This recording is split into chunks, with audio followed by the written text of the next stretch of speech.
Hey guys, Lee from Overbite Gaming here, and today we are going to have a quick review of Terminator Resistance. I know it's not brand new, it actually came out in November of last year, but I've just finished it, so why not, eh?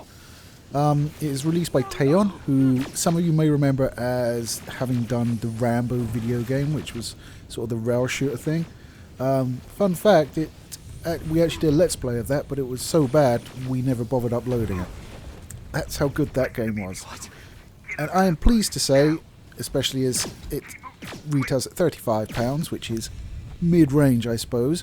So maybe under the AA sort of tag that you can get.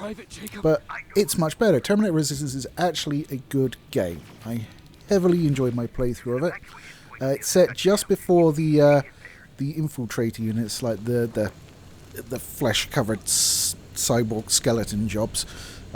Actually started to be around, so it covers sort of the first time the Resistance sort of bump into those and the fucking nightmare that becomes. But what makes this game really good? I mean, the shooting's okay, it's serviceable, it's not the best, it's not the worst. There's some RPG stuff in it, so you get skills, so you can increase the level of damage you take, increase your weapons levels so you can use fancier guns and do more damage with them, things like that. There's a lot of crafting involved as well, so you can craft explosives. There's lockpicking, which is straight out of Fallout, really. The method for doing it, you move the key around and twiddle it and stuff, and then it breaks and you move on to the next one.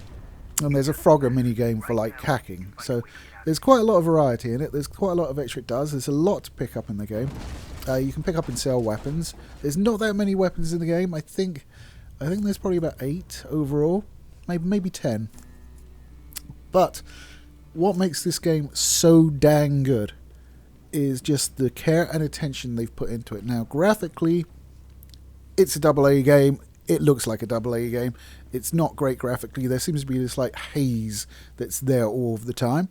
The Terminators themselves look great. The human characters, although sometimes some of them look alright. Like there's a commander called Baron. She looks okay, but they're really sort of scarcely animated, so she does look like a plastic doll. You do get to have sex with her, so there's that. But yeah, they've put so much care and attention into this. It's amazing. This is the closest anyone has ever got to the future war scenes in the original Terminator. Salvation was supposed to be that, right? That was supposed to be the film we wanted.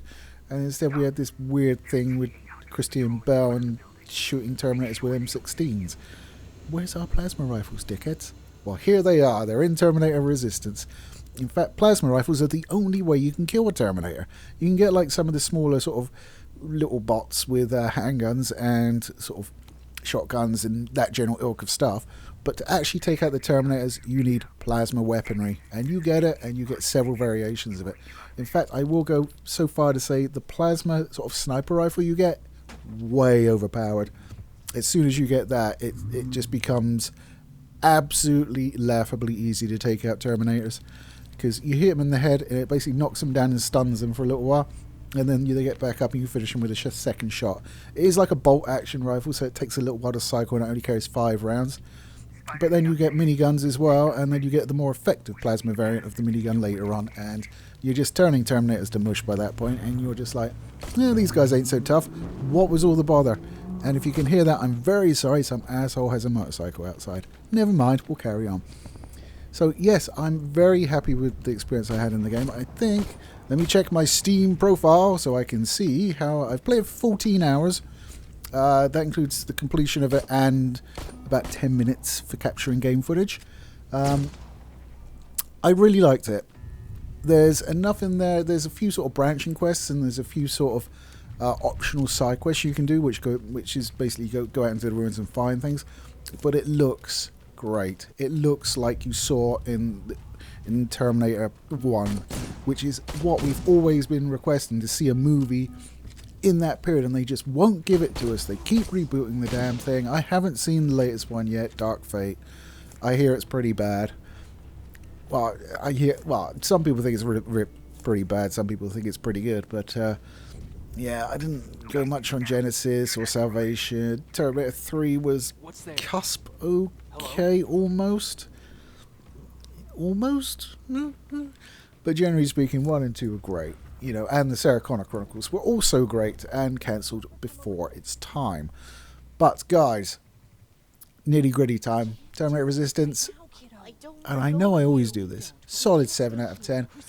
£35, well spent in my opinion. I even bought it for Dad for Christmas on PlayStation, so I had to pay considerably more than £35 for that. Cheers, PlayStation. But he loved it as well, so it was money well spent in the end. Anyway guys, let me know what you think down below, and if you've played it, tell me what you thought. I mean, coming from the Rambo game, which was absolutely dreadful, Teon have done a stellar job with this, and if they continue to improve in this vein, sky's the limit for them. So well done, Teon lads. I almost forgive you for Rambo, and take it easy guys. I'll catch you next time.